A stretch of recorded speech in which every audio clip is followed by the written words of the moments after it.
La psicología de cada personaje del vasto universo de Juego de Tronos es un tema llamativo debido a todo lo que han experimentado. Y es por eso por lo que el día de hoy vamos a estudiar la compleja psiquis de Jon Snow, mejor conocido como el Lobo Blanco. Jon es algo más que un héroe o un bastardo. Es el estudio viviente sobre la identidad, la soledad y el trauma. No solo pelea guerras externas, sino que también lo hace con las guerras internas, aquellas que se libran en la mente cuando el sentido de pertenencia y la necesidad de amor chocan con la realidad del deber y la pérdida, desde su niñez en Invernalia hasta su exilio más allá del muro.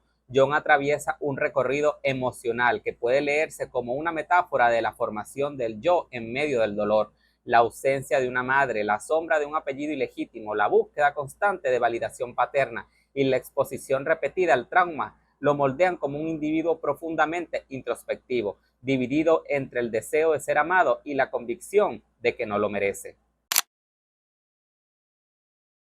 Jon Snow creció en Invernalia, rodeado de calor, pero sin pertenecer a él. A los 9 años, su mundo emocional ya estaba definido por el rechazo silencioso. Mientras los otros niños Stark eran llamados hermanos sin reserva, él era el bastardo, la mancha que nadie quería nombrar en voz alta. Ese término no solo lo señalaba una falta de legitimidad, sino también de identidad. Desde temprano aprendió a observar más de lo que hablaba, a ocupar los espacios que quedaban libres entre los demás. Su infancia fue un aprendizaje de silencio, de contención emocional y de una constante sensación de ser tolerado, pero no amado.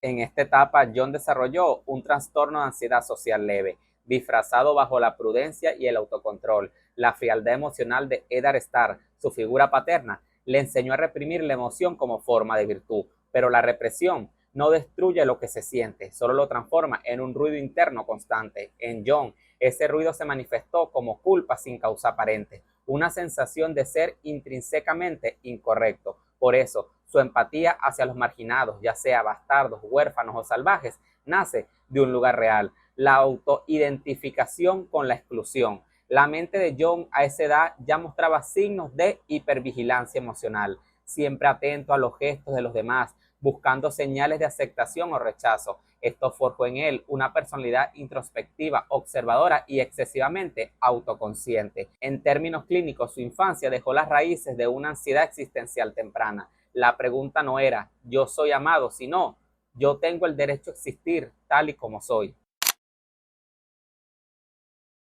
Cuando Jon llega al muro, su adolescencia está marcada por una mezcla de idealismo y vacío. Busca en la Guardia de la Noche lo que nunca tuvo en Invernalia, un lugar donde su apellido no lo defina, pero en el muro, con su brutalidad y su soledad, le enseña otra cosa, que las heridas internas no se borran con un juramento. Al inicio, Jon idealiza el muro como un refugio moral. Sin embargo, al enfrentarse a la realidad, que es la miseria, los criminales, los desertores, entra en conflicto con su super yo, esa voz inferior que heredó de Negestar, rígida, moralista, inflexible. Cuando esa voz choca con la injusticia del mundo, Jon empieza a fragmentarse, lo que emerge entonces en una crisis de identidad. Ya no sabe si es un Stark, un Snow, un cuervo o simplemente no es nadie.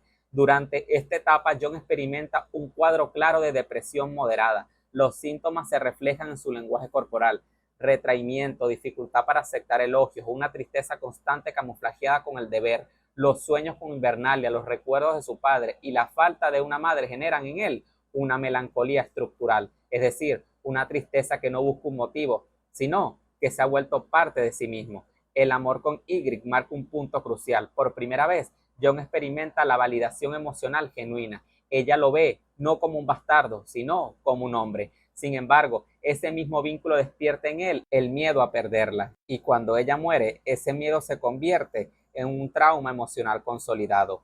Jon desarrolla aquí el inicio de un trastorno de estrés postraumático leve, pesadilla, culpa del sobreviviente. La frase "no sabes nada, Jon Snow" queda grabada no solo como un eco sentimental, sino como un símbolo de su eterna incapacidad para comprender del todo el amor humano.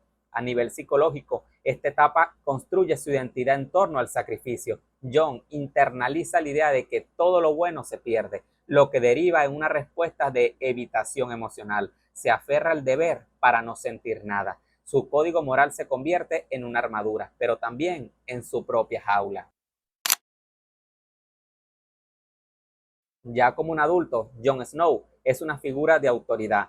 pero emocionalmente exhausto. El muro, la guerra, la traición y la muerte lo han convertido en un hombre con un perfil clínico compatible con trastorno estrés postraumático complejo. Este tipo de trauma no surge de un solo evento, sino de una acumulación prolongada de sufrimiento, y en John se manifiesta en varias formas. Hipervigilancia constante, porque nunca baja la guardia, incluso en contextos seguros. Aplanamiento emocional, porque muestra poco afecto, porque el dolor lo obligó a aprender a anestesiarse a sí mismo. Sentimiento de alineación. Este lo muestra poco después de resucitar, porque literalmente siente que ya no pertenece al mundo de los vivos. Culpabilidad persistente. John se reprocha haber fallado a sus hermanos de la guardia, a Ygritte, a Ned, a su hermano y también a su propio pueblo. Tras su resurrección, John atraviesa lo que podríamos llamar una crisis ontológica, la pérdida del sentido de sí mismo. Cuando alguien muere y vuelve, no solo retoma el cuerpo, sino la conciencia de haber cruzado el límite. Eso genera despersonalización, comenzar a sentirse ajeno a su propio ser, y anhedonia, incapacidad para experimentar el placer. Por eso lo vemos caminar, hablar y luchar, pero nunca vivir. John actúa por inercia, impulsado por la idea de que su existencia debe servir para algo, aunque ya no crea en absolutamente nada. La ejecución de la justicia, por ejemplo, colgar a los traidores, no es sadismo ni deber, es una forma de castigo simbólico hacia sí mismo. Cada acto de autoridad reafirma su culpa. Psicológicamente, John está atrapado en un bucle de repetición traumática. Revive las pérdidas a través del deber, intentando compensar el vacío con sacrificio. Cuando asesina a Daenerys, el acto finaliza su arco psicológico, no como héroe, sino como víctima de su propio idealismo. Ama a una mujer que representa el sueño de redención, pero se ve obligado a destruirla por coherencia moral. En este instante, su yo fragmentado, o sea, el bastardo inseguro, el líder honorable o el hombre enamorado, colapsa. Lo que queda es un individuo que ya no reconoce en ninguna de sus partes quién es. Clínicamente, en su exilio final, John muestra rasgos de estrés depresivo persistente, apatía, introspección extrema, melancolía crónica, pero también una calma resignada. No busca morir, pero tampoco vivir plenamente. Busca paz, algo que nunca tuvo. Jon Snow representa la evolución de un hombre que carga con una herida original, la de no pertenecer. Su psiquis es la de alguien que intenta encontrar significado en un mundo que nunca lo quiso del todo. Desde niño, su mente se estructura alrededor de la falta. De adulto, él decide llenarla con deber, amor y sacrificio, pero nunca logra sanar el vacío inicial. En términos psicológicos, Jon no es un héroe clásico, es un superviviente del trauma, un individuo que tras años de guerra interna alcanza una paz amarga, la comprensión de que no todos los vacíos se llenan, pero pueden aprender a llevarse.